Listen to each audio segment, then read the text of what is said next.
Hello grade 7s. We're continuing with percentages this week, and today we're looking at percentages of quantities. So it's actually very similar to fractions of. So let me take you back a step before we continue. Fractions of. The of means times. So if I had half of 2/3, it would be the same as a half times by 2/3.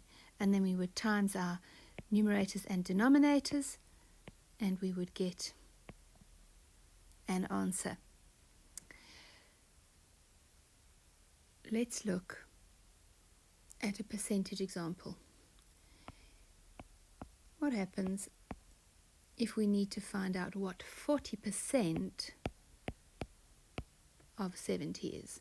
For example, if there are 70 kids going on a soccer tour and 40% of them are boys, how do we find out 40% of 70? Remember that of means times. 40% is 40 out of 100. Of is times, and we are timesing that by 70.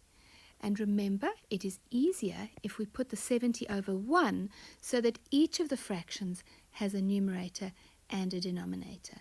Now we can times the numerators and times the denominators. But I think we should do some simplifying before we do that.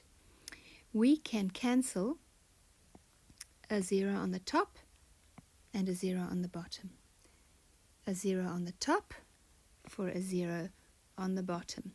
Much simpler. 4 times by 7 is 28, and 1 times by 1 is 1. So our answer to that is 28. 40% of 70 is 28. Let's do one more before you do the exercise. If I want to know what 30% of 60 will be. 30% is 30 out of 100. Of is times, and the 60 we put over 1. Once again, we can cancel 1 on the top, 1 on the bottom, 1 on the top, 1 on the bottom.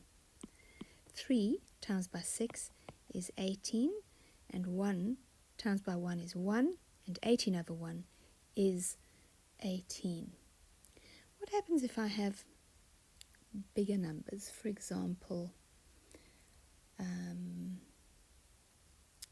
11% of 8. Just because it looks more confusing doesn't mean that we do it any differently.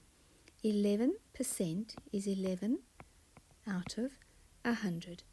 Of is times, and we put the 8 over a 1. 11 times by 8 is 88. And 100 times by 1 is 100. Remember, 88 over 100 is the same as 88 divided by 100. And when we divide with zeros, remember 2 decimal places, so we take our comma and we go 1, 2. So our answer is 0, 8, 8.